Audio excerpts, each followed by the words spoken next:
Muy bienvenidos y de vuelta a nuestra serie de conferencias sobre publicaciones científicas, repositorio y base de datos. Hoy día estamos hablando, la conferencia está a cargo de mi persona, en el marco de una serie de conferencias entre España y Bolivia. Tengo el placer de justamente, y soy responsable de la unidad de posgrado de la Facultad de Humanidades y Ciencias de la Educación en la Universidad Mayor de San Andrés. Bueno, bienvenidos a esta charla y esta conferencia. Es un placer estar con ustedes. Hoy día voy a tratar de hablar de algunos temas muy puntuales y sin embargo que considero bastante importantes sobre lo que son el acceso a investigaciones, a revistas científicas, etc. Le rogaría a lo largo de la charla, obviamente, si es que tienen preguntas o comentarios, poderlas introducir en el chat que encuentran aquí al lado de la transmisión en vivo, de manera que al final yo pueda contestar a los participantes. Bueno, es un discurso el tema de publicaciones científicas, repositorios de la base de datos científica del Internet, un discurso bastante importante desde el punto de vista y quizás se hace incluso más importante ahora durante un periodo de cuarentena donde en realidad nos queda complicado acceder a lo que son las bibliotecas, a los servicios en físico, digamos, que pueden tener nuestras universidades o las universidades en el mundo. De aquí surge un poco la idea de hacer este tipo de trabajo para presentar un poco de herramientas que se pueden utilizar cuando no tenemos acceso, obviamente, a las bibliotecas en físico, pero que obviamente se deberían, yo creo, utilizar siempre en lo que es nuestra investigación. Hoy día hablaremos muy puntualmente de algunas herramientas, algunas páginas, algunos motores sobre lo que son revistas científicas. En general hablaremos de revistas científicas indexadas, hablaremos de repositorios internacionales y motores de búsquedas y también terminaremos hablando un poco del perfil del investigador en el sentido meramente de perfil online del investigador. Hablando de revistas y producción científica, la primera cosa que se nos ocurre es hablar de el rol de la producción científica en la investigación. La producción científica tiene que ser el objetivo de nuestra investigación. Más bien, uno de los problemas que a veces se encuentran, quizás diferentes en cada país, es justamente de que se investiga mucho y después esta investigación, ¿dónde queda? Queda en los estantes, queda en las bibliotecas. Bueno, en realidad estamos en una época, en un milenio, donde esta investigación debería ir más allá y justamente por eso las revistas científicas y los repositorios sirven un poco para acatar lo que decía también el doctor Yepes en la charla anterior, justamente sirve para que se difunda, para que el conocimiento sea universal. Como investigadores tenemos, yo creo, la misión y la tarea de difundir lo que se ha investigado. Si no vale la pena difundirlo, posiblemente no había valido la pena investigarlo. Si lo hemos investigado, hemos hecho este esfuerzo, sea para una tesis, sea de licenciatura, de doctorado, de maestría, sea para artículos científicos, bueno, el objetivo es justamente la difusión. A veces esta cosa se distorsiona un poco, hay algunos enfoques, yo creo, un poco extremos en algunos casos, donde la producción científica llega a como único objetivo el objetivo del ranking, el objetivo de ser rankeados como mejores universidades, etc. Y sin embargo, si bien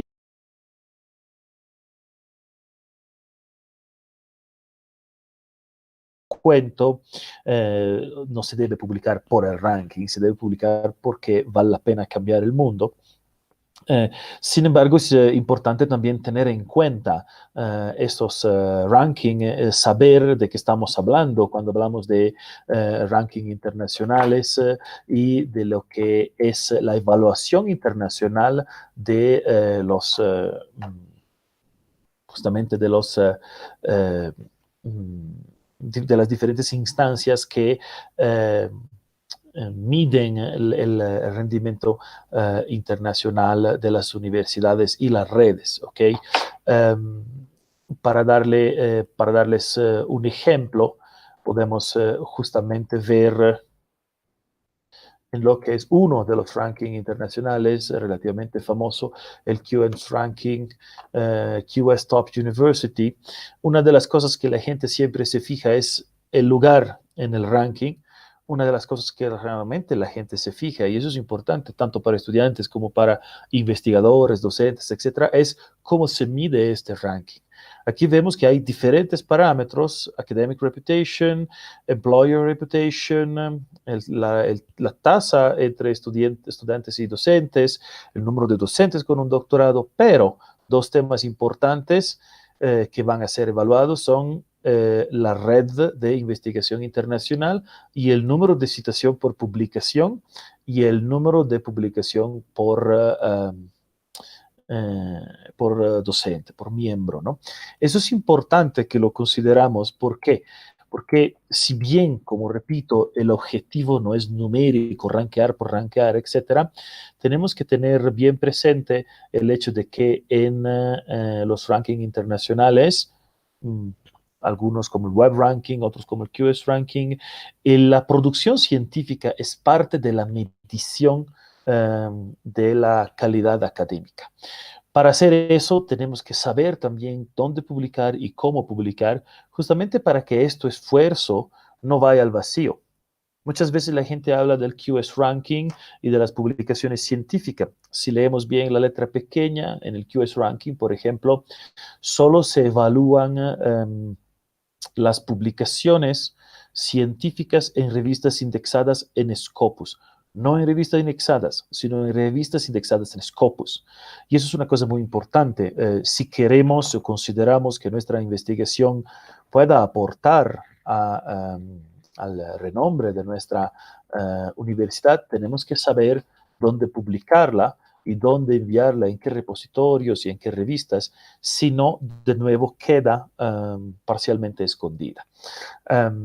Son los datos que tenemos que por lo menos tener en conocimiento.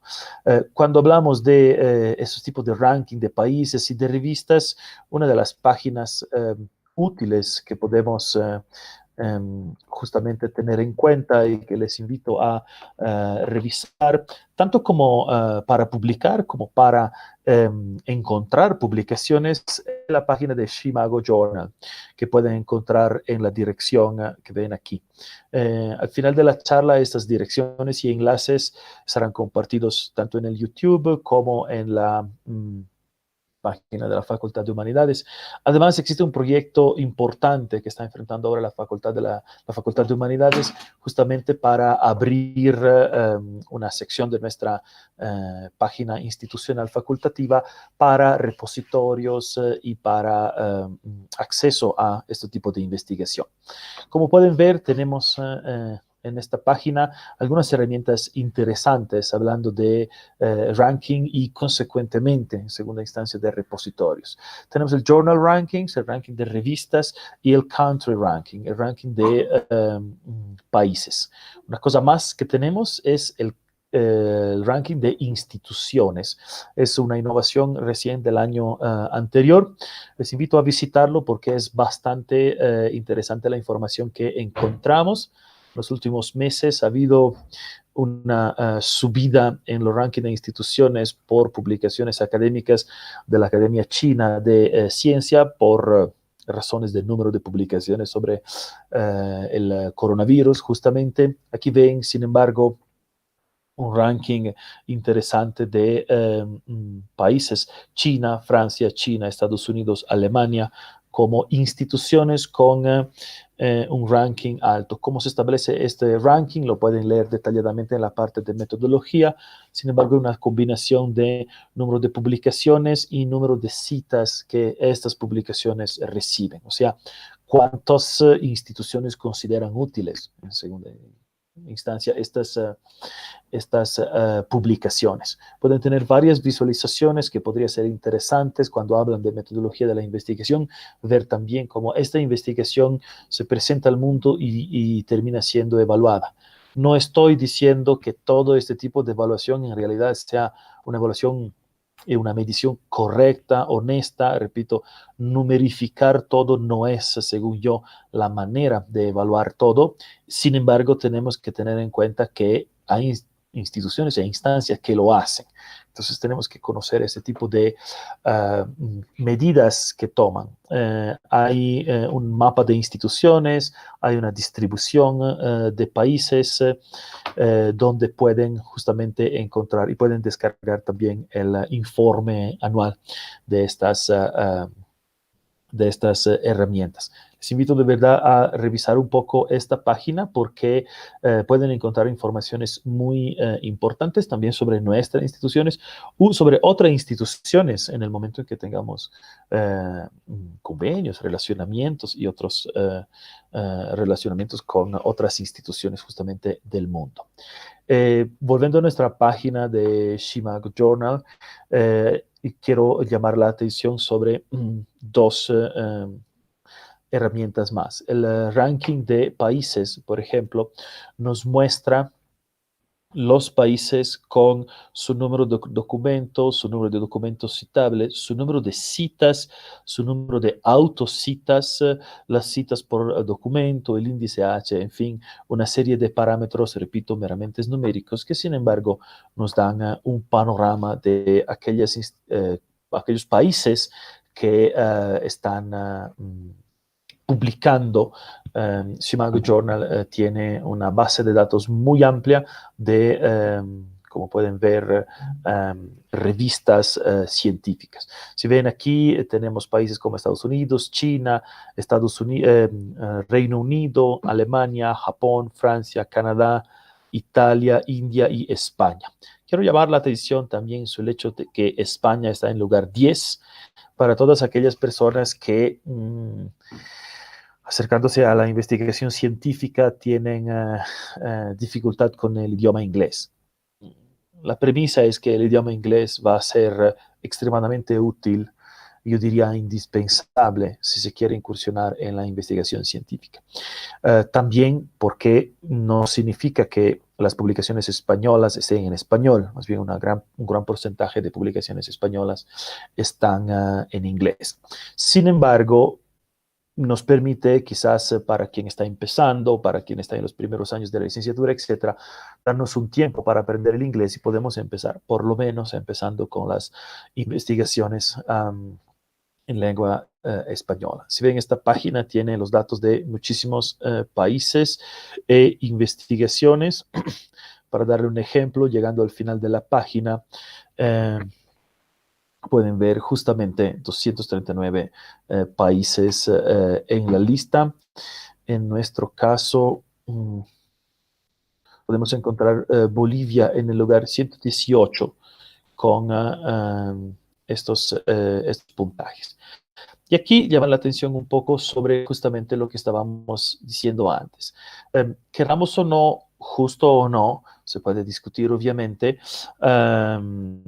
el mundo mira cuál es la investigación, los consorcios tanto privados como públicos miden lo que es la producción científica, miden lo que es que son las publicaciones científicas de las universidades y de las instituciones de investigación. Que queramos o no, esa medición pasa. Y es importante que estamos al tanto de lo que es esta medición. ¿Por qué? Porque en muchísimos casos yo creo que se puede dar justamente la situación de que hacemos muchos esfuerzos, a veces como universidad, y no se nos reconoce la paternidad o la atribución de estos esfuerzos. Al final de la charla de hoy día, hablando de los perfiles de investigación, de investigadores, vamos justamente a ver dónde pueden ocurrir algunos desfases o errores que pueden terminar en una situación donde no se refleja lo que es de verdad el esfuerzo investigativo que se está haciendo. En nuestro estudio podemos ver que después del ranking y del país, un tema importante, que es un poco el tema focal de hoy día, es el tema de las revistas. Revistas en el sentido de revistas científicas o academic journal, para utilizar el término inglés. Entonces, revistas científicas. Estamos hablando entonces de aquellas revistas que tienen un arbitraje y esto le permite entrar en algún sistema de indexación. Hay una diferencia importante entre publicación y publicación científica que tenemos que tener en cuenta. Si bien una publicación a imprenta o digital puede tener un ISBN o un ISSN, esto, según los parámetros internacionales, no hace de esta publicación el hecho de que sea una publicación científica. En tema de, parámetros internacionales, la medida de la cientificidad, por así decirlo, si vale el término, de una publicación queda en el arbitraje. Esto significa que tiene que haber una medida de evaluación de lo que es la publicación. Estos arbitrajes pueden ser a una ciega o a doble ciega, blinded o double blinded, y esto significa que hay un comité que decide científicamente, un comité formado por expertos en cada una de las ramas en que está publicando la revista o las revistas, que evalúa el contenido. ¿Qué significa la evaluación a doble ciegas? Una evaluación a doble ciegas significa que quien está postulando a la publicación no sabe quién evaluará su artículo o capítulo del libro o publicación, y quien está evaluando no sabe y no conoce quién está mandando el autor de la publicación. Eso es un parámetro que garantiza en cierta medida la veracidad de la evaluación. Toda evaluación es llevada adelante por más que un miembro, normalmente son 2 a 3 evaluadores mínimamente, que reciben de manera anónima el contenido y sin saber a quién está evaluando, deberían ser cuanto más imparcial posible. Esta doble ciega es la medida de arbitraje que garantiza en cualquier sistema de indexación, sea Cielo, sea Latindex, sea Scopus, sea EBSCO. Ese es uno, el más rígido parámetro de evaluación. Además de esto, normalmente la mayoría de las indexaciones y todas las indexaciones de alto nivel, Scopus, etcétera, tienen la necesidad de que este comité de evaluadores sea conformado por miembros externos a la institución. Llaman el parámetro de no endemicidad. ¿Qué significa? Significa que para tener una evaluación internacional, esta revista no puede ser evaluada solo entre nosotros. Porque, bueno, entre nosotros yo puedo incluso quitar el nombre desde mi artículo, pero mis colegas posiblemente saben el tema de que estoy investigando, entonces sería una falacia, digamos, en tema de evaluación. Así que podemos ver, hemos aclarado un poco el tema de lo que estamos hablando cuando hablamos de publicación científica. Esto es bien importante separarlo desde publicación. No estoy diciendo que sea mejor o peor, estoy diciendo que es una categoría diferente. La publicación desde la publicación científica. En temas investigativos, en muchísimos casos, las universidades internacionales mantienen el parámetro de publicación científica y solo científica como incluible en el currículum para evaluación y postulaciones, por ejemplo. Aquí ven, si quieren tener un panorama, en nuestra página del CIMAGO Journal pueden encontrar una lista y un ranking, de nuevo, de revistas científicas indexadas. Pueden notar, aquí a la derecha nos da un dato interesante. En esta página encuentran 31.971 revistas. Y eso lo digo a todos los investigadores, sobre todo a mis estudiantes, si es que alguien está investigando. Estábamos hablando en la charla anterior con el doctor López Yepes. El hecho de que no se haya hecho algo acá no significa que no se haya hecho. ¿Cómo puedo enterarme de esto? Bueno, necesito buscar en revistas internacionales y en repositorios internacionales. Si nuestra universidad tiene o no tiene acceso a revistas pagas, esto puede ser una discriminante importante. Aquí la página nos permite seleccionar solo las revistas de acceso abierto, como pueden ver haciendo clic aquí. De manera que sabemos ahora que toda esta lista es una lista de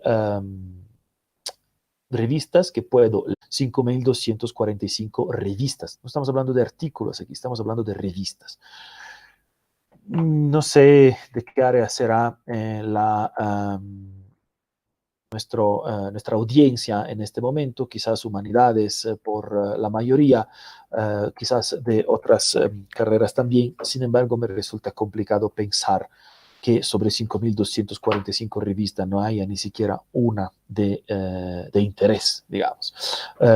Valdría la pena revisar un poco. Si quieren, una opción muy linda de esta página es también la posibilidad de descargar estos datos como un file de Excel para mantener estos datos y tener los enlaces a la mano.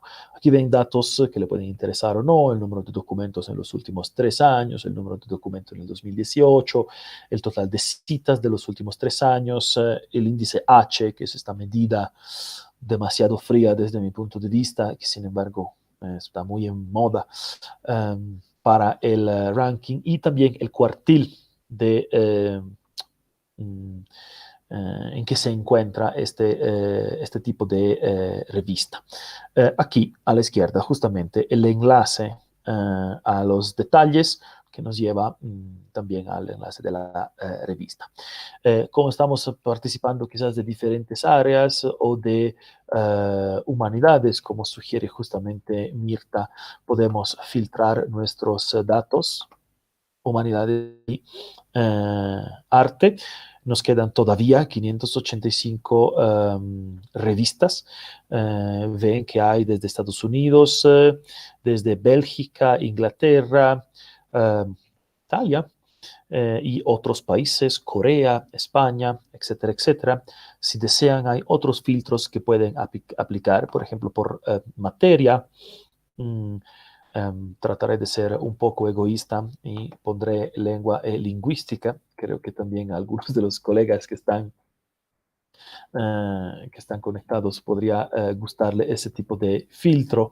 Y aquí vemos que, por ejemplo, en el filtro de humanidades y lengua y lingüística, o lingüística e idiomas, podemos encontrar todavía 150 revistas de acceso abierto. ¿Okay? Obviamente, de diferentes, muchos de nuestros colegas de lingüística e idiomas, estudios en aprendizaje y enseñanza de la segunda lengua.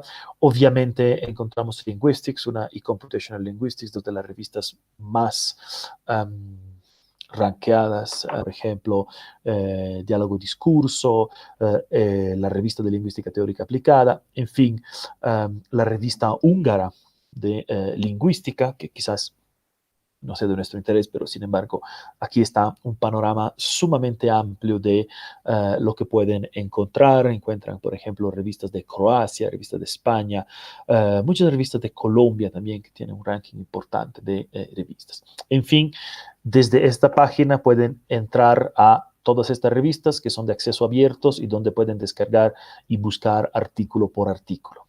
Esto vale tanto para mis estudiantes como para los colegas.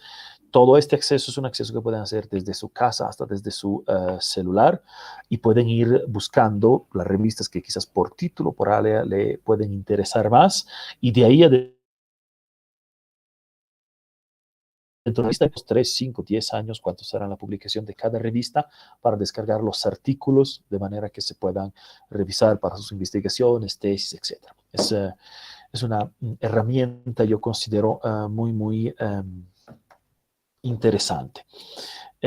Yo creo incluso necesaria para saber en qué está el mundo y dónde voy a publicar. A veces los estudiantes me dicen, pero ¿dónde voy a publicar? Bueno, aquí tienes 150 revistas, una de esas podría ser la con que empezamos a leer y después cuando encontramos que tiene publicaciones afines a lo que estamos haciendo, podría ser que nos lanzamos para publicaciones. Voy a tratar de estar atento también a la charla y les agradezco más bien, sigan poniendo las preguntas. Voy al final a tratar de contestar a todas. Hablando de repositorios, hoy día le voy a presentar un trabajo que no es mío, sin embargo, de un investigador de la Universidad de Utrecht, de la biblioteca de la Universidad de Utrecht en Holanda. Lo pueden encontrar en su Twitter, en este caso aquí, y pueden encontrar su perfil ORCID como Jörn Bosman. Pido disculpas si pronuncio mal su nombre, es holandés, no estoy seguro de cómo se pronuncia, para que puedan revisar su acceso abierto. Hoy día vamos a ver algunos de estos.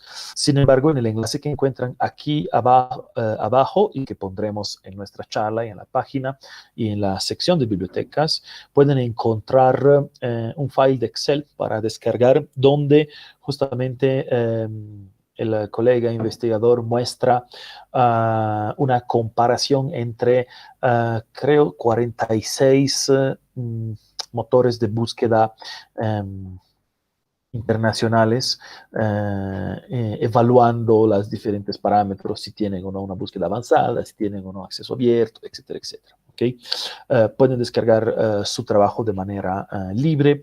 Al final del día vamos a hablar también del tema de justamente acceso libre y del Creative Commons, que creo sea una cosa importante hablando de investigación científica. Gracias a este trabajo, hoy día le puedo presentar para todas aquellas personas que me dicen, no sé dónde encontrar investigaciones porque la biblioteca está cerrada, está una lista.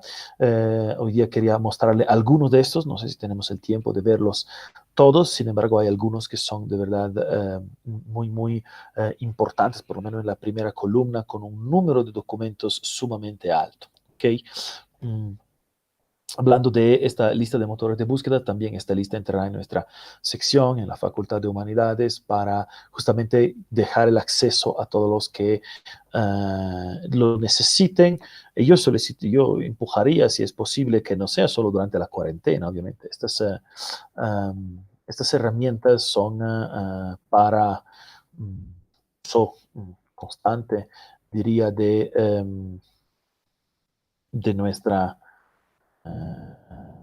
nuestros usuarios. Es bien importante que lo consideramos de esta manera. Vamos a ver si podemos justamente visualizar. El primero de esto, OneFinder de OneScience. Como pueden ver, la mayoría de las páginas que encontraremos tienen una interfaz, por lo menos en inglés. No significa que todos los artículos estén en inglés. Esta página nos permite también la versión en francés, si desean. Sin embargo, lo que aprendemos hoy día es hacer búsqueda. Aquí, como pueden ver, la mayoría de los motores tienen una interfaz muy similar. Nos muestra la interfaz que tenemos algo como 110 millones de artículos. Y es un motor de búsqueda para acceso abierto. De nuevo, no sé de qué área serán ustedes, pero vamos, sobre 110 millones de artículos encontraremos uno que nos interesa. Sí, en el momento en que escribimos Bolivia, por ejemplo, nos seleccionas 26.059 artículos. La parte interesante es que aquí podemos empezar a filtrar, ¿ok? Es una cosa que le invito a hacer. Una vez que le paso todos los enlaces, busquen adentro de estos motores y hurguen siempre la posibilidad de filtrar sus búsquedas. Sí, pueden buscar los que tienen acceso a total texto, por ejemplo. Aquí nos separa los libres de los que tienen alguna forma de pago. Seleccionamos, por ejemplo, los libres, siguen teniendo 13.000 artículos. Podemos filtrar por año, eso es bastante interesante, dependiendo de lo que lo queremos hacer. No significa que lo nuevo sea lo mejor. Yo siempre invito a mis estudiantes a leer los que son las piedras miliares, los grandes avances a lo largo de toda la lingüística, por ejemplo, pero también hay que estar enterados de lo que se ha publicado en los últimos 3 a 5 años, por ejemplo, justamente para no caer en esto de todavía no se ha estudiado, sino para entender si se ha estudiado, quizás no aquí, digamos. También podemos filtrar por idioma. Y aquí vemos que tenemos suerte, si de verdad no nos gusta el inglés y por nada del mundo queremos, bueno, aquí tenemos el español, es un idioma muy, muy frecuente todavía, creo, entre chino, español y árabe, se la pelea francés también. En este caso, el italiano no es uno de los idiomas escogidos para la publicación científica. En Italia, los grandes centros de investigación y publicaciones de Real se publican la mayoría en inglés, o eventualmente bilingüe, inglés-italiano, pero aquí aparecería lo del inglés. Bueno, ese es un ejemplo, como le he dicho, Bolivia no es necesariamente la mejor búsqueda que podemos hacer, sin embargo, ven que aquí hay áreas muy, muy diferentes. Podemos también filtrar por materia, ciencias naturales, economía, humanidades y artes, si es que queremos filtrar según las que son de nuestra facultad, por ejemplo. Una nota a quien está escuchando del área de psicología, por favor, tengan presente que en la mayoría de los países, la psicología, y entonces en nuestras categorizaciones, la psicología está categorizada en la ciencia de la salud. Entonces, cuando filtran humanidades y arte, en muchos casos no encuentran temas de psicología, tengan este tipo de cuidado por si necesitan hacer búsqueda los colegas del área de psicología. Otra página que pueden ver aquí tiene Journals, Proceedings, o sea, actas de congresos, tiene también conferencias y tiene también libros.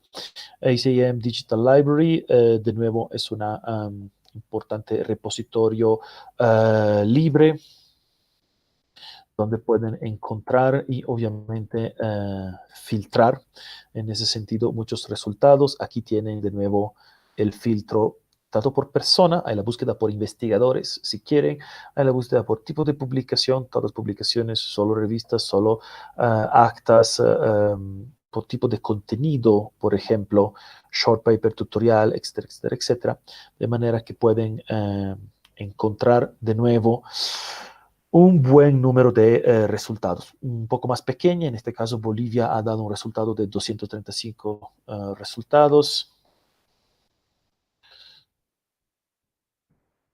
Siendo en mi caso, por ejemplo, Linguistics, tenemos 36.000 resultados. Obviamente es una búsqueda ridícula. Linguistics tendría que poner algo un poco más específico. Sin embargo, de nuevo, es otro importante que podemos revisar. El otro que vemos hoy día, trataremos de ver algunos para que tomen un poco de familiaridad y les invito a intentar, es el BASE, Bielefeld Academic Search Engine. De nuevo, otro motor de búsqueda importante con un número de resultados normalmente bastante alto. Lo que quiero resaltar, además del número de resultados, tiene un total de documentos de 164 millones de documentos. ¿Ok?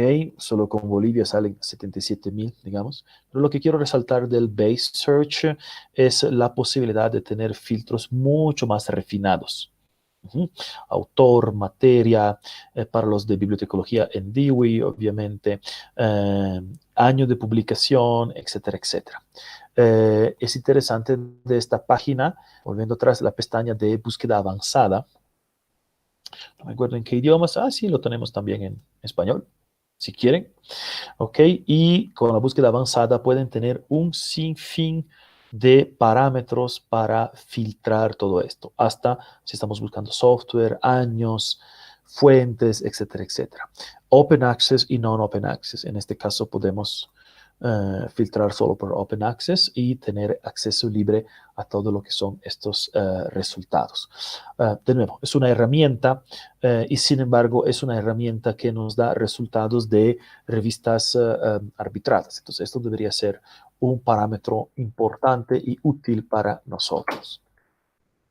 Hay muchos, les repito, para hacer este tipo de búsqueda. El core es específico para Open Access, ¿ok? Para acceso abierto y para artículos científicos, ¿ok? Estamos hablando de 187 millones de artículos que pueden encontrar en este lugar. ¿Okay? Eso significa, creo, posiblemente que vamos a encontrar algo de nuestra área. Me resultaría muy raro que encuentre algo que me interesa sobre tantos artículos publicados. ¿Okay? Obviamente, todo esto, como es una base de datos solo y exclusivamente de acceso abierto, es para descargar directamente. ¿Okay? Encuentran en filtro de idiomas, obviamente. Bueno, con la búsqueda Bolivia me parece obvio que español también sea una de las lenguas más cotizadas, por así decirlo. Hay muchos, vuelvo a repetirle que vamos a poner en la charla todo esto, toda esta referencia para que obviamente acceder a ustedes. Si es que no están anotando ahora la dirección, no es importante.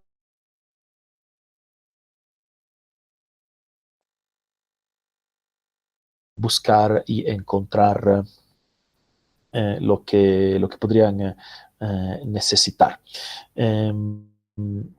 Si tienen preguntas, obviamente lo vamos a poner, lo voy a revisar al final de la charla. Trataré de contestar a todos. Veré también mis contactos por si puedo ayudarles de alguna manera. Otro motor de búsqueda sumamente importante, Crossref. ¿Ok? Estamos hablando de 113 millones de artículos en revistas, libros y también set de datos. Eso es bastante interesante porque aquí hay la posibilidad de encontrar datos de otras investigaciones, donde la gente justamente pone sus investigaciones y los datos para que los investigadores del mundo puedan hacer investigaciones similares, contraprueba, etc. No se olviden que la idea justamente de la investigación científica es que a través de un método yo pueda replicar lo que se ha hecho para conseguir un resultado, por lo menos según un parámetro positivista. Bueno, en ese sentido, subir los datos es una parte importante y librar estos datos es una parte importante para que la gente en el mundo pueda saber no solo el resultado, sino el proceso de la investigación. Una cosa interesante de Crossref es el hecho de que indexa no solo los títulos, sino también los metadatos. Más adelante vamos a ver un ejemplo de lo que son los metadatos y de la importancia de esos metadatos para lo que es la indexación y la búsqueda, obviamente. De nuevo, aquí ven, no me cansaré de explicarlo, se pueden filtrar. En algún motor aparece a la izquierda, en algún motor aparece a la derecha, pero todos permiten algún tipo de filtro, ¿no? De manera que nuestra búsqueda pueda ser mucho más refinada y no sea leer hojas y hojas y hojas de título. Okay. En ese sentido, Crossref permite también el filtro por acceso abierto o no, de manera que ahí pueden buscar según lo que es la importancia o lo que ustedes necesitan. Hay algunos más que quiero mostrarles que le pueden interesar. Estoy tratando de dar un panorama cuanto más posible amplio a nuestros videntes y sin embargo hay siempre mucho más de lo que uno espera. Aquí tenemos una página interesante que es el Data Site Search, donde podemos buscar por citas. Esto significa que esta página nos dice si estas personas o trabajos han sido citados de alguna manera. También tiene su pestaña de repositorios, como pueden ver ahora, con una lista importante de 2.000 alrededor repositorios de diferentes universidades, etcétera, etcétera. ¿Okay? Y eso es una muy buen ingreso para empezar algún tipo de investigación, para ver dónde se ha hecho algún tipo de investigación y dónde se está tratando un tema más que otro, etc. Entonces, de nuevo, su repositorio de acceso abierto, aquí tenemos 18 millones, mucho menos comparado con otros, sigue siendo un número muy alto de trabajos que pueden encontrar en diferentes idiomas. Para tener otras ideas, una cosa interesante son el DOAB y el DOAG todavía. En el DOAB pueden encontrar la directory de libros a acceso abierto. ¿Okay? Aquí estamos hablando de libros normalmente, no de revistas indexadas. Tiene obviamente el aporte de muchos consorcios importantes.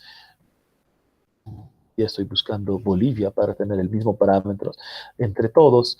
Obviamente hablando de libros, no tenemos el número de artículos comparable, digamos. Sin embargo, tenemos 35 libros de acceso abierto en esta página. Si no me equivoco, hay también un libro de una colega que ha enseñado en la carrera de historia, publicado por el Instituto Francés de Estudios Andinos, con que hemos también cooperado. La otra directorio importante de acceso abierto es el DOAG, digamos, el hermano del DOAB, que es la directory de acceso abierto de revistas. ¿Okay? Aquí pueden encontrar la búsqueda o también la directory organizada por materias, áreas. Entonces pueden entrar a las que son las áreas. Aquí, por ejemplo, hemos seleccionado en el área de lengua y literatura, tenemos 58.766 entradas, ¿no? Entonces, artículos en ese sentido. De nuevo, podemos ir filtrando más y ver cuáles son los artículos. De aquí se puede acceder al abstract, al resumen o al texto completo. Porque justamente aquí de nuevo estamos hablando de puro acceso abierto. En los otros motores, en algunos, hay que seleccionar la opción de acceso abierto porque no son todos necesariamente de acceso abierto, pero todos tienen la opción de seleccionar los que son de acceso abierto. Aquí estamos en un consorcio, es un consorcio sumamente famoso, el Sevier. Como pueden ver, es un consorcio privado que normalmente necesita un pago, que sin embargo tiene una búsqueda disponible y tiene la posibilidad también de seleccionar entre repositorio, entre fuentes, todas estas fuentes y obviamente por área. Aquí es importante en el data search el hecho de que muchas veces no buscamos artículos, sino fuentes de datos, ¿ok? Fuentes primarias, por así decirlo. Y eso para algunos de los investigadores es algo fundamental, depende del tipo de su investigación, obviamente. Bueno, hay una lista, como le estaba diciendo, ¿verdad? Muy amplia. Estos son todos los de los cuales pondré los enlaces para que ustedes puedan entrar y buscar. Todos los que ven aquí en esta pantalla tienen, si no todo acceso abierto, la posibilidad de seleccionar que se filtre por acceso abierto. ¿Ok? Y tienen estos que están mostrados en la pantalla, es una selección que yo hice, que tienen por lo menos algo de ciencias humanas y sociales. La lista es más larga, pero hay algunos como PubMed, por ejemplo, que son específicos de medicina o específicos de física o de otras áreas. ¿Ok? No le mostraré aquí todos los 40 motores porque, bueno, son muy similares, pero es importante que sepamos que están a disposición. Todos pueden buscar filtrando por acceso abierto. Entonces tienen algunas decenas de miles o centenares de miles de artículos de su área. ¿Ok? Accesible abiertamente y para descargar. Eso significa que de verdad podemos leer más de lo que quizás queremos. Um, para ir un poco cerrando, está un poco terminando mi tiempo, quiero tocar algunos temas que van justamente con lo que es el tema de repositorios, de publicaciones científicas y el tema que hemos empezado con el ranking, es el perfil del investigador. Hay algunas cosas que vamos a ver hoy día entre Google Scholar y ORCID o ORCID, depende de en qué idioma lo están leyendo, que son dos parámetros para, que son dos lugares donde se miden y se almacenan los datos de los investigadores. Creo que la mayoría de ustedes conoce a Google Scholar como fuente de investigación para encontrar justamente revistas y artículos, etcétera. Hoy día, además de esto, vamos a utilizarlo para una búsqueda diferente, que es la búsqueda del perfil de investigador. En este caso es importante eh,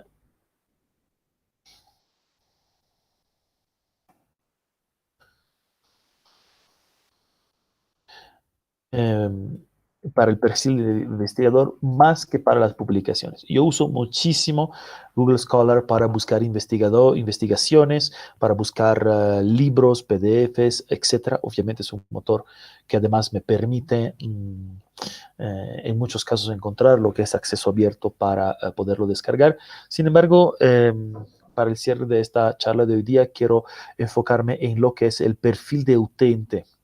Perdón, el perfil de usuario para lo que es Google Scholar. Google Scholar nos permite visualizar aquellas personas que han en Google Scholar abierto un perfil. ¿Okay? En este caso creo que es bastante importante. Si lo pongo de esta manera, creo que sale en español. Estaba en italiano. Sí. Sí. Bueno, es mi Google. Ok. Estamos viendo en la página del investigador, o sea, el perfil del investigador José López Yepes, que ha abierto nuestra serie de tandas de la charla anterior. Aquí nos dice que es profesor de Biblioteconomía y Documentación de la Universidad Complutense de Madrid. Nos dice también que tiene un email averiguado y comprobado de ucm.es. Eso es importante, si lo digo a los colegas, como tenemos una posibilidad de tener nuestro perfil institucional, nuestro correo institucional, las páginas de perfiles de investigadores siempre averiguan que no seamos personas que no son investigadores, sino que sí tengamos una afiliación. ¿Cómo averiguan estas páginas nuestra afiliación? Con la existencia o no de de un correo institucional, en nuestro caso UPSA.bo. ¿Okay? Entonces hay un pequeño tutorial en la página Facultad de Humanidades, de la Facultad de Humanidades para averiguar o abrir su correo institucional. Si son docentes, deberían tenerlo. Si no saben que lo tienen, pueden averiguar que lo tienen, porque eso es importante para lo que estábamos diciendo antes, la atribución de la paternidad. Imagínense que hacemos todo el esfuerzo de publicar nuestra investigación en una revista científica, ¿ok? Necesitamos atribuir la paternidad a nosotros y obviamente a lo que es nuestra universidad. ¿Okay? Yo creo que es bien importante. ¿Por qué? Porque si no, se desperdicia mucho el esfuerzo. Finalmente, nuestra universidad nos cobija, nos da un sueldo, nos financia en algunos casos la publicación, pero cuando la publicación es científica, en el sentido de arbitrada, que hemos visto adelante, etcétera, tenemos que atribuir paternidades correctamente. Tanto a nosotros, por eso sirve un perfil de investigador, para que no vaya un tocayo, por ejemplo. ¿Ok? Para que no se pierda el hecho de que soy yo el autor, y también para nuestra universidad, porque finalmente es la que nos cobija y nos financia, y gracias a la cual hemos hecho esta investigación. Sin esa posiblemente no lo haríamos. Esta página de Google Scholar por perfil de investigador nos permite algunas cosas bastante interesantes. Aquí a la derecha ven las publicaciones. Nuestro querido José López Yepes, si bien estamos a 8 de mayo del 2020, tiene 13 publicaciones en 2020. Felicidades, Doc, de verdad. En 5 meses es bastante importante. Aquí pueden filtrar por año y ver también toda la lista de publicaciones que pueden encontrar a nombre del doctor López Yepes. También pueden filtrar por número de citas. Aquí vemos que, por ejemplo, algunas de las citas del doctor López Yepes, aquí tenemos el Diccionario Enciclopédico de Ciencias de la Documentación, publicado en el año 2004, tiene 214 citas. La documentación como disciplina de teoría e historia, también del 95, 124 citas. Aquí pueden ver todo lo que son las citas y también el cálculo, si es que estamos interesados en eso o no, depende de nosotros, de número de citas. El doctor López Yepes tiene a la fecha 1.597 citas, y el número de citas desde el 2015 son 451. Esos datos pueden no ser interesantes si sacados de un contexto, pero en realidad nos dan una medida de qué tan activo es un investigador. Y en ese sentido creo que es bastante interesante. Aquí, como ven, pueden crear su perfil. Si es que no lo tienen, los que me están viendo podrían justamente tomarlo como ejercicio para la tarde, entrar a crear mi perfil, y de esta manera pueden acceder a lo que son las informaciones que le piden, etcétera, etcétera, para después estar averiguados, por así decirlo, adentro de lo que es la serie de perfiles de investigador de Google Scholar. Yo he abierto mi perfil de investigador en realidad con otra cuenta, justamente. Obviamente no soy ni comparable con nuestro querido doctor López Yepes. Tengo mis pequeñas cititas, tengo 4, un índice HD1, etc. Aquí encuentran lo que es. ¿Por qué es importante esto en Google Scholar? Porque cuando publicaré otra... investigación, el Google Scholar actualizará esta lista automáticamente. Si yo publico algo en una revista indexada, el Google Scholar en menos que una semana actualiza, porque busca constantemente esos datos, y cuando encuentra mi nombre, mi afiliación, lo va a poner aquí. Y yo aquí tendré siempre una lista de publicaciones científicas actualizadas. Lo pueden también ingresar manualmente, etcétera, etcétera. Entonces les invito de verdad a poder intentar eso. ¿Por qué? Porque de esta manera sabemos cuáles son las mediciones internacionales atribuyen a nosotros. ¿Okay? En muchos casos, y eso es importante sobre todo desde el punto de vista del investigador latinoamericano, hay problemas de atribución. Haciendo un ejercicio acá, pueden encontrar que el problema de atribución es que en muchos casos publicamos a lo largo de los años, sobre todo si tenemos un apellido latinoamericano, de manera diferente. ¿Ok?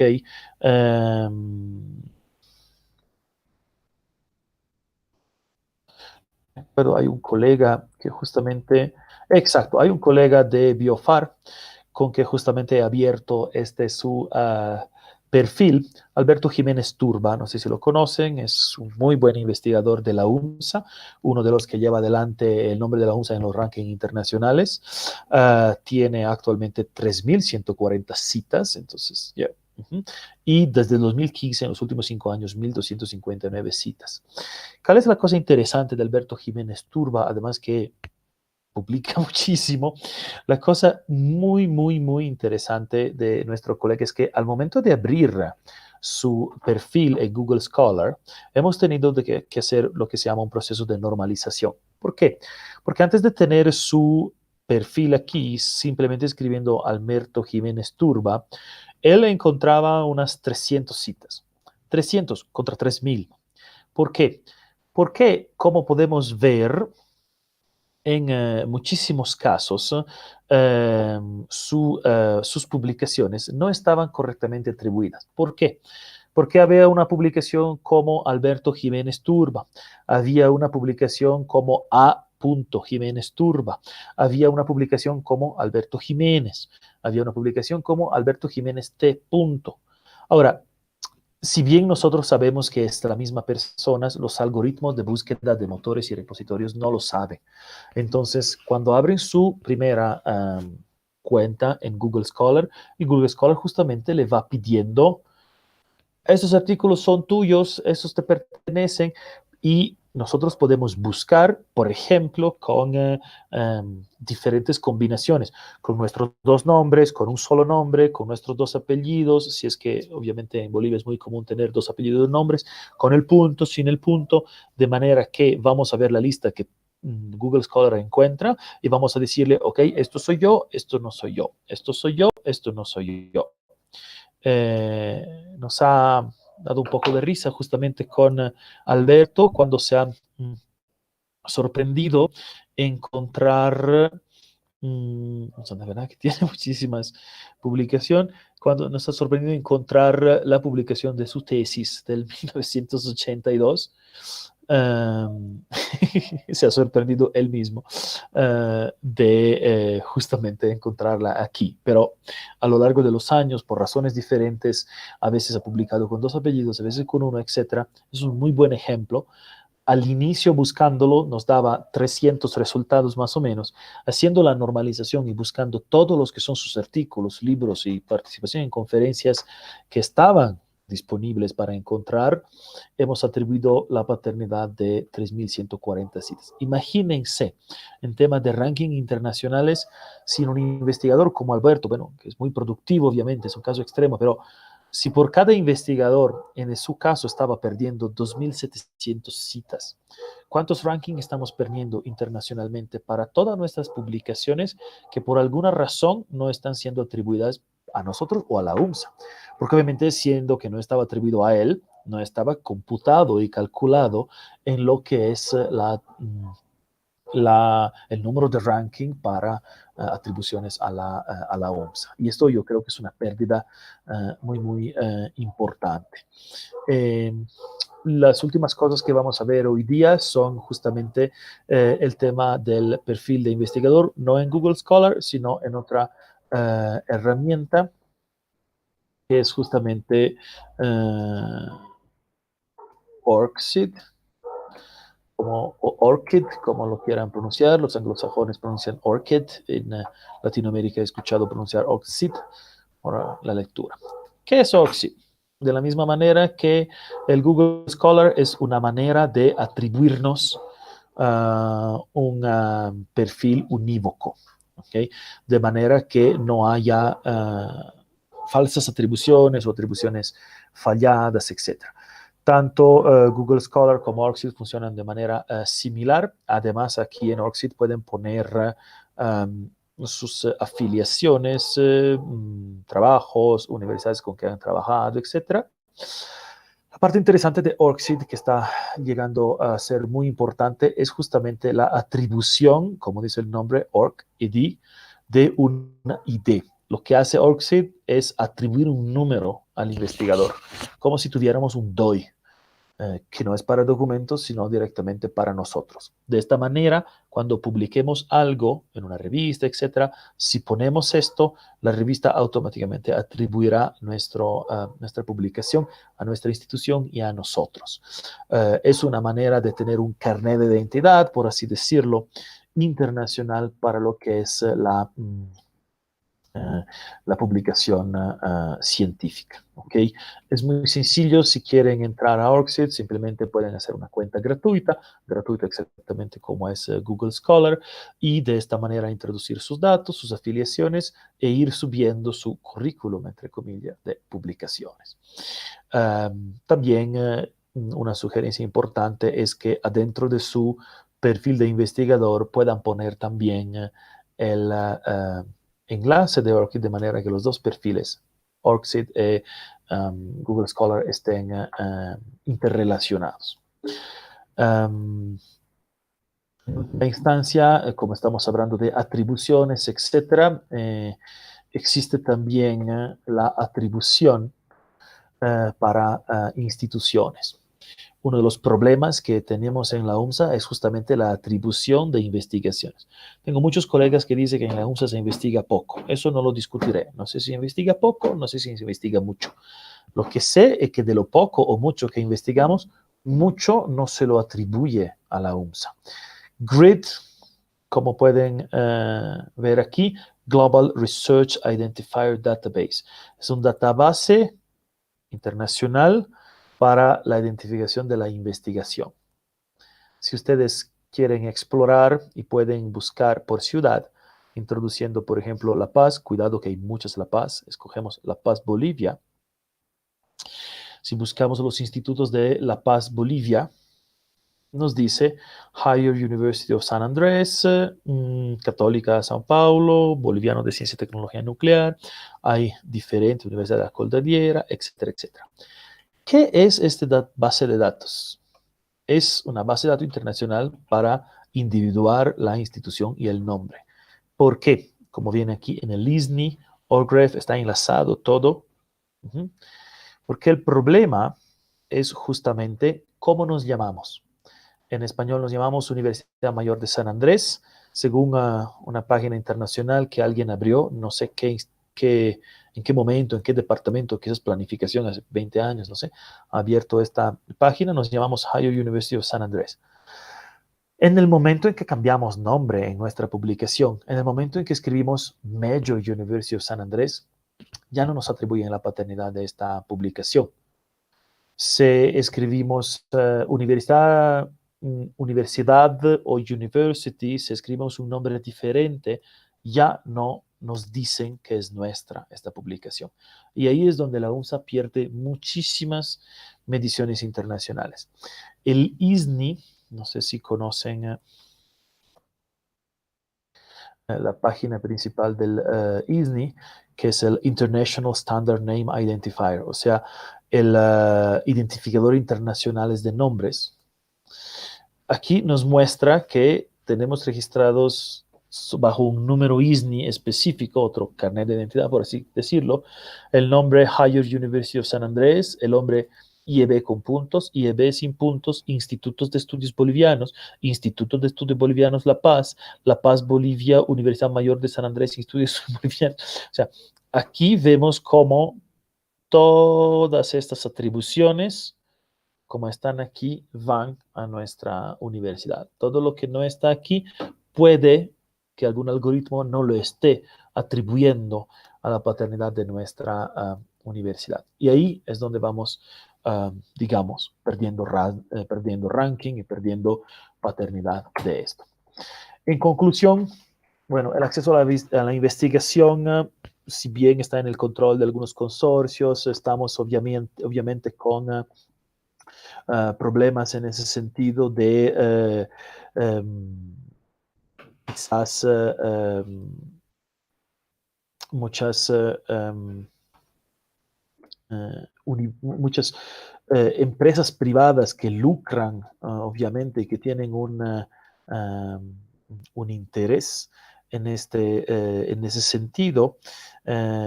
También sabemos que ahora, con todo lo que hemos visto, puede tener un acceso libre, y de hecho tiene un acceso libre, y como hemos visto, tenemos millonadas de artículos o investigaciones que podemos bajar. Se está moviendo mucho el tema del acceso abierto, deberíamos aprovechar. También hemos visto que es importante identificar como autor e institución. Si no lo hacemos, nuestra institución pierde. Finalmente, cuando nos dan un sueldo, la universidad está invirtiendo en nosotros y es justo que le devolvemos gracias a simplemente poner los nombres correctos donde corresponde para que sea una atribución unívoca. Y creo que es importante el uso institucional de los metadatos. Cuando ustedes entregan un PDF para la publicación, pueden entrar en las propiedades del PDF y llenar los metadatos. No lo que es el texto, sino las propiedades de este PDF como autor, atribución, etcétera. ¿Por qué es importante? Porque hay muchos de esos motores que hemos visto y motores de búsquedas y repositorios leen el texto de nuestro documento, sino los metadatos. ¿Ok? Si no llenamos los metadatos, es igual que, que si no hubiese atribución de institución o de persona en ese documento. Y ahí nos resultamos cuando nos buscan, por ejemplo. ¿Ok? La última cosa que quisiera ver con ustedes es la posibilidad, para dejarle como estímulo, por así decirlo, de lo que son las Creative Commons, sea las licencias de acceso abierto. El Open Access, el acceso abierto, es un movimiento muy importante. Como hemos visto, nos da acceso a millonadas de documentos que podemos tener. Yo creo que los institutos y los investigadores deberían también entrar al concepto justamente de Creative Commons, una alternativa a lo que es el copyright estricto y que sin embargo está reglamentada y legislada con diferentes combinaciones. Obviamente siempre es obligatoria la atribución, nadie puede tomar nuestro trabajo sin decir que es nuestro, pero podemos conceder, por ejemplo, que lo comparta. Es una diferencia importante de el copyright, ¿ok? Yo puedo publicar un libro y decir en este libro, si quieres fotocopiarlo, con que no ocultes el hecho que es mío, fotocopiarlo o reproducirlo en PDF, etcétera, con que mantengas la atribución.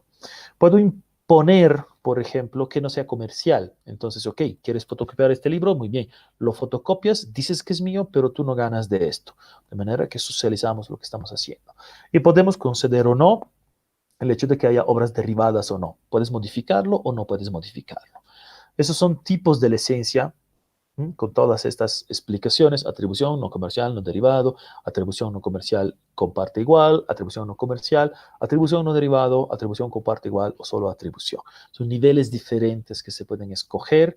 Yo creo que los investigadores, los institutos de investigación, etcétera, deberían pensar en esto más que en el copyright, porque si justamente empezamos a aprovechar de lo que es el acceso abierto, creo que es justo y correcto que nosotros también trabajemos en lo que es el acceso abierto. Entonces, que más gente pueda leer, sin obviamente robar la autoría, esto nunca está en discusión, lo que es nuestra investigación. En ese sentido, aquí termino, perdón, creo que me ha pasado un poco del tiempo. Como soy también moderador, creo que no tenía nadie que me daba el tiempo. Aquí encuentran mis contactos por si quieren ponerse en contacto conmigo, mcostantinoumsa.bo o en la página del Facebook del Posgrado de Humanidades, Twitter y YouTube encuentran también algunas maneras de contactarme. Ahora voy a tratar de revisar algunas de las preguntas. Han puesto más preguntas de las que pensaba. Muchas gracias a todos los que están participando. Sí, Mirta, todo bien, has unido al chat y has participado, bienvenida. Gracias, Ignacio, Eliana, todos para contactarse. Si para la publicación, pregunta Ignacio, si para la publicación de artículos científicos existe ciertas normas rígidas, ¿cómo se pueden promover publicaciones nuevas de investigación y junior? Las revistas que son arbitradas pueden tener secciones. Conozco varias revistas que tienen, por ejemplo, una sección arbitrada y una a doble ciega y una sección a una ciega, por ejemplo. Entonces, fíjense que las revistas científicas, acceso abierto o no, tienen normas rígidas, pero en ninguna de esto exige que sea una afiliación como docente, etc. Un investigador que sea un estudiante, que todavía no tiene licenciatura, puede mandar, porque las revistas justamente evalúan anónimamente. Entonces no saben quién está mandando eso. Si el contenido es bueno, obviamente lo van a publicar. Ahora bien, dicho esto, quizás un estudiante de cuarto o quinto año no tiene las herramientas necesarias para que lo acepten. Quizás su preparación metodológica, su preparación no es lo suficiente. Lo que yo he aprendido durante mi doctorado y que veo como praxis muchas veces es justamente la publicación en coautoría. Si ustedes revisan los repositorios, prácticamente ningún artículo científico tiene una única autoría afuera de Bolivia. ¿Por qué? Porque se trabaja en grupo, la investigación es un trabajo de grupo. Entonces, ahí es donde creo que es justo nuestros investigadores de los institutos, etcétera, es justo que escriban con los auxiliares. Quizás los auxiliares al inicio harán más que todo manejo y sistematización de datos. Puede ser. Igual en ese, se le atribuye eso, ¿no? En la introducción de este artículo decimos, bueno, esto es el artículo de estos 4 investigadores, las secciones 1 y 3 son para este, la sección 3 y 4 son para este, las 2 y las conclusiones, etcétera. Se puede hacer este tipo de atribución y de esta manera uno aprende. El primer artículo que tengo como coautoría, en realidad he hecho mucho trabajo de obrero y menos de escritura, pero justamente estaba empezando mi doctorado y ahí es donde he aprendido. Entonces, la invitación es que nuestros colegas investigadores, etcétera, sea de ahí. Mm, trabajan como tutores en la tesis de un estudiante, fantástico. Terminada la tesis, defendida la tesis, escriban juntos un artículo extraído por esa tesis y postúlenlo a una revista indexada. Y tienen la doble autoría. Quieren ser primeros autores ustedes, tan fantástico, pero como segundo autor también empieza como investigador junior, ¿no? Y eso es una subida y es empinada, pero de ahí se empieza. Gracias, espero haber contestado a la pregunta. Sotero me dice, ¿cómo incentivar la publicación por carrera cuando la cuestión que limita es económico? ¿Existe otro tipo de limitaciones? Yo creo que la limitación más grande de lo que veo, por lo menos quizás solo es mi caso, es el tiempo. La investigación necesita dedicación de tiempo. Yo paso las noches, los fines de semana, tengo un artículo pendiente, ahora estoy tratando de aprovechar la pandemia y en los retrasos de tiempo sigo adelante, justamente un artículo que quiero escribir en coautoría con una extesista que ella defendió. Y sin embargo, me parece un tema más de tiempo. Ahora bien, hay universidades que sí tienen incentivos económicos para la publicación. Es cierto, esa es una práctica que puede compartirse o no. Por lo que entiendo, en realidad, no sé si estamos de acuerdo o no, pero la universidad paga a los docentes un monto de horas de clases y un monto de horas que no son horas de clases. Entonces, en realidad, estrictamente hablando, nos paga para investigar. Ahora, obviamente, que nos pague mucho o poco, eso es todo otro, que nos dé las condiciones ideales para investigar es otro tema, obviamente. Sería muy interesante tener justamente salas, oficinas, etcétera. Quizás estamos en ese camino, será importante tenerlo más adelante, pero ojalá que esto no nos pare. Yo creo que sería bueno que nos juntamos en grupos de investigación, porque si escribo un artículo solo o solo yo con el tesista, quizás me toma tiempo. Pero si trabajamos en 4 o 5, uno hace la investigación, el otro tiene relevamiento de datos de algunos tesistas, podemos, yo creo, aprovechar más y todos salimos con una publicación. Um, sigue siendo difícil, absolutamente. Hay países que financian mucho más, que te dan muchas más facilidades, es cierto, pero esto haremos que no sea una excusa. Empezamos a hacerlo y cuando nuestra universidad ve que de verdad estamos produciendo, también ahí podemos decir, bueno, estamos haciendo, entonces denos más facilidades. Eso es por lo menos mi punto de vista. Patricia, gracias por la pregunta. Hola Wendy, bienvenida. Patricia me dice sobre qué criterios, parámetros se basan los rankings que ha mencionado. Te muestro, el QS Ranking es uno de esos. Cuando buscan rankings internacionales pueden revisar, siempre hay una parte que le explica cómo se miden. Aquí en QS del Top University, por ejemplo, nos aclara la composición y los parámetros. La reputación académica vale 30% y nos explica cómo se mide la reputación académica. La reputación del empleador vale 20%. Eso es por Latinoamérica, ¿sí? En otros continentes evalúan diferente.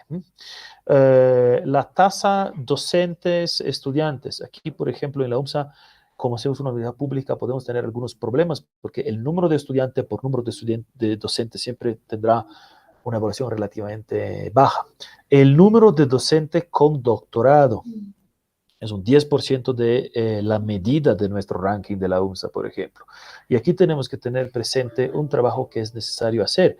Conozco muchos colegas que sí tienen un doctorado y que sin embargo no lo están registrando en personal docente porque es extranjero, porque sirve la revalidación, porque es un trámite y entiendo que es sí, problemático, pero esto significa que perdemos puntos en el ranking, ¿ok? La Red Internacional de Investigación mide 10%, el número de citas por artículo mide 10%. Si yo publico algo en una revista indexada, en este caso QS Ranking solo mide revista Scopus, no cualquier revista, sino revista Scopus. Si yo publico una revista Scopus y digo Mauro Costantino, Universidad San Andrés, en vez que Universidad Mayor de San Andrés, no se mide aquí. La atribución, esa es la parte importante. Una vez que hacemos el esfuerzo, que nos den la paternidad, a nosotros como a nuestra institución. El número de publicaciones por personas. Hemos visto, tenemos colegas que publican millonadas, pero quizás tenemos colegas, yo incluido, que no publico decenas por año. Y una cosa pequeñita, molestosa, pero sin embargo muy sencilla para hacer, es el impacto web. 5%. Puede ser que no parezca mucho, pero el impacto web significa el número de clics que se tienen en todo lo que es umsa.bo. Y eso es un pedido que hago a todos los colegas. Es ahí la razón por qué necesitamos tener, por ejemplo, una página institucional, fhce.umsa.bo y todos sus subdominios, etcétera. Ahí debería estar, por ejemplo, nuestros institutos con su página. Porque si yo abro un instituto, si le pongo maurocostantino.com, los clics que van ahí no entran en la medición de la Universidad Mayor de San Andrés. Incluso son publicaciones que yo hago gracias a la Universidad Mayor de San Andrés. Entonces necesito que todas las páginas estén bajo umsa.bo y sus relativos subdominios. ¿Por qué? Porque es 5%. Fíjense, será poco 5%, pero es la diferencia entre 100 y 95, que no es poco en el ranking internacional. Y además, no nos cuesta nada. O sea, costo total cero. Simplemente tenemos que coordinar con el TIC facultativo y departamental, ¿no? Ese tipo de cosas. Espero haber contestado a Patricia. Hay otro, el Web Rankings, por ejemplo, tiene parámetros diferentes. Normalmente son entre 6 y 10 parámetros que se evalúan. Toda página, pero especifica muy bien. Giancarla dice, desde las ambigüedades de la revista científica son publicaciones periódicas que se pueden ser indexadas, pero pueden ser indexadas de acuerdo a su periodicidad o a qué modo. Bueno, cada indexación tiene sus parámetros. Latindex tiene sus requisitos, Cielo tiene sus requisitos, Scopus tiene sus requisitos, EBSCO tiene sus requisitos. Cada indexación tiene requisitos específicos. Lo que es común para todos normalmente es la tasa de endemicidad. Scopus es muy rígido en ese sentido. Pide que la revista tenga menos del 20% de artículos producidos por la misma institución. O sea, no nos publicamos a nosotros mismos, sino somos una revista que llama artículos de afuera en un 80%, por ejemplo. Latindex exige mucho menos, creo 50% de endemicidad o algo así. Pero todos tienen en común la evaluación, el arbitraje a ciegas. ¿Okay? Cualquier tipo de indexación tiene que tener eso. Si no, perdemos credibilidad porque significa que yo te publico a ti, tú me publicas a mí. No, eso no es publicación científica. Patricia, ¿las revistas son costosas? No, las revistas no son costosas. Las revistas son costosas para descargar, pero hoy día hemos visto que hay muchas de acceso abierto e incluso muchas revistas que ponen un precio a los artículos para descargar, la publicación es gratis, ¿sí? Entonces, si bien consultar esta revista puede tener un precio, la publicación muchas veces no tiene un precio. Lo que hemos visto hoy día, todo lo que hemos visto hoy día de acceso abierto, no tiene un costo para leerlo y obviamente no tiene un costo para publicación. Entonces tenemos algunas decenas de miles de revistas en lingüística que no tienen un costo de publicación. Solo se manda en PDF según sus parámetros. Entonces, ¿cómo los estudiantes pueden hacerlo? Lanzándose y estando preparados, como cada uno de los investigadores, nosotros también, que cuando postulas empezarán a llegar, muchas gracias, lamentamos informarle que, muchas gracias, lamentamos informarle que. O sea, cuando empiezas a publicar es así, te rechazan 8 millones de veces. Pero, y esa es la parte bien importante para nuestros estudiantes y para nosotros, que en muchos casos te rechazan con observaciones. Te dicen por qué está mal, por qué no te van a aceptar. Y eso es bien importante porque crece tu publicación, aprendes mucho. Eh, no es divertido que te contesten siempre que no, tengo millonadas de no en mi correo electrónico y los guardo ahí porque ahí se aprende. ¿Ok? Vale más el no que el sí para aprender. Es un poco, no sé cómo dicen en Bolivia, a patadas, pero se aprende. ¿Ok? Y entonces no tiene un costo, hay muchísimas que no tienen costos. Hoy día hemos visto cómo encontrarlas, ¿sí? Me gustaría que con sus estudiantes compartan esta lista de repositorios. Me gustaría mucho que también en los programas de cada docente podamos incluir nuestros artículos y revistas. O sea, si yo doy una clase de fonética, de sintaxis, de lingüística textual, de metodología, incluya no solo los libros normalmente, sino incluya artículos frescos. Los que he bajado este último semestre tienen que estudiarlos mis estudiantes, lo tenemos que discutir en la clase. Es información que está disponible. Ruby dice, buenos días, la lista de motores de búsqueda está en la mayoría en inglés. Ruby, sí, existe la posibilidad de traducir estas publicaciones. Si quieres, hay traductores automáticos como el Google Translate, etc. No te lo aconsejo. Si de verdad no puedes leer ni una palabra en inglés, puedes filtrar y conseguir solo publicaciones en español.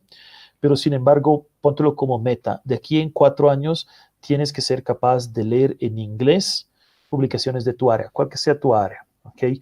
A mis estudiantes lo que les digo es, no le tiene que gustar el inglés. No estamos hablando de disfrutar Shakespeare en inglés. Estamos hablando de leer mi materia, mi especificidad, mi especialidad en inglés. Me gusta, no me gusta, eso no es un tema. Si quiero tomar sopa, el tenedor no funciona. Necesito usar una cuchara. El hecho que me guste o no la cuchara no es un tema. Es una herramienta. No me gusta, no te tiene que gustar. Con un poco de esfuerzo, póntelo como objetivo y poco a poco verás que es interesante. Eliana pregunta, ¿qué determina si una publicación científica sea open access o se deba pagar por ella? Política de la revista. Cada revista, entonces, cada instituto de investigación decide si su revista es o no o de acceso abierto. ¿Ok? Entonces, así, obviamente tú como investigador puedes decidir, según tu ética profesional, quiero publicar solo en acceso abierto porque quiero que mi trabajo sea abierto, o no, yo quiero publicar en cualquier revista, esta revista lo pone pago, bueno, pagarán quien quiera leerme, digamos. Gracias, Ignacio, a ti, más bien, gracias por estar me alargado mucho. Hay que aprovechar de estos recursos, todo bien. Nigel, qué loco don el nombre. Sí, no me hagas comentar sobre Ohio University. Desde mi punto de vista, todo bien. Scopus y Open Access, sí, creo que es el camino. Y de nuevo es un tema de me gusta o no me gusta, no lo sé, no, puede no gustarme, pero es bien importante. Si publico en Open Access, pero por lo menos voy en contra de la que es la apropiación de estos consorcios, ¿no? Entonces me parece de verdad lo mejor. Pedro, gracias a ti. Grace, ¿tiene un costo-precio publicar un libro online? Depende de la plataforma. En muchísimos casos no. Depende si es una plataforma acceso abierto o no. El costo normalmente es en tema de edición, escritura, etcétera, pero si te lo abarcas, entonces no debería haber problema. Mirta, gracias. Isabel, gracias. Ok, ha sido un poco largo. Debería quedar la charla sin mi figura de moderador me ha pasado un poco. Mi ADN italiano me hace hablar demasiado a veces. Pido disculpa por haberle robado un poco más tiempo. Espero que esta charla le haya servido. Van a encontrar tanto en una sección específica de la Facultad de Humanidades como en esta misma charla de YouTube la lista de motores que vamos a poner a disposición. Les agradezco mucho por su tiempo. Tienen mis contactos. Si es que consideran que esta charla sea útil, compartan el enlace de YouTube con sus estudiantes, con sus colegas, etcétera. Tenemos mucho que leer, tenemos un montón de cosas antes de comprar de acceso abierto. Entonces, pongámonos a leer. Este fin de semana tenemos que leer un artículo más. Espero que lo puedan descargar gracias a los motores y repositorios. Un agradecimiento especial a las autoridades de nuestra facultad que me han invitado a dar esta charla, la vicedecana Mirka Rodríguez Burgos y a la decana María Eugenia Pareja Tejada. Gracias por considerarme para esta serie de conferencias y muchísimas gracias también al aporte técnico. Charito siempre nos hace parecer sencillo todo lo que es la tecnología. Gracias a ella que podemos compartir en YouTube este pequeño tiempo con ustedes. Muchísimas gracias y hasta luego. Nos vemos la próxima semana con toda una tanda más, cine y literatura, investigación, etcétera, etcétera. Gracias y hasta luego.